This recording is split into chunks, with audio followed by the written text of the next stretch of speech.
এই সাদিক কায়েম কে অ্যারেস্ট করে যদি রিমান্ডে নেওয়া হয় তাহলে এই হত্যাকাণ্ডের এই নৃশংস গুলি চালানোর রিপোর্ট ইনশাল্লাহ বেরিয়ে আসবে।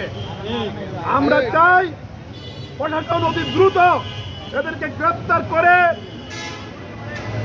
এই ন্যাক্কারজনক হত্যাকাণ্ডের সাথে কারা জড়িত তাদেরকে জনসম্মুখে প্রকাশ করা এবং আজকে যারা ধর্মের দোহাই দিয়ে বাংলাদেশের রাজনীতি করে তারা জান্নাতের টিকিট পেছে, তারা ঈসা মুসা কৃষ্ণ বিষ্ণুকে এক করে ফেলেছে, রোজা এবং পূজাকে তারা একে মুদ্রার এপিঠ ওপিঠ বলে। বন্ধুরা, আমরা মুসলমান, এদেশে শতকরা 91% মুসলমানের দেশ।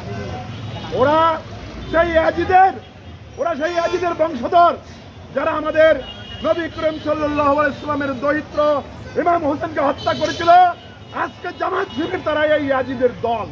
তাদের মুখে অন্তরে বিষ, মুখে ইসলামের নাম বলে ইয়াজিদও ইসলামের মানুষ ছিল, ইয়াজিদও ইসলাম করত, কিন্তু অন্তরে বিষ ছিল, ক্ষমতার লোভ ছিল।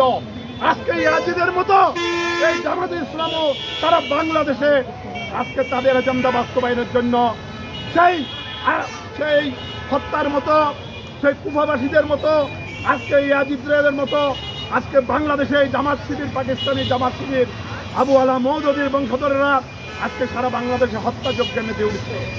এই হত্যাযজ্ঞ থেকে দেশকে রুখতে আগামী 25 তারিখ আমাদের বিএনপির সিনিয়র ভাইস চেয়ারম্যান জননেতা জনাব তারেক রহমান বাংলাদেশে পদার্পণ করতেছে ইনশাল্লাহ।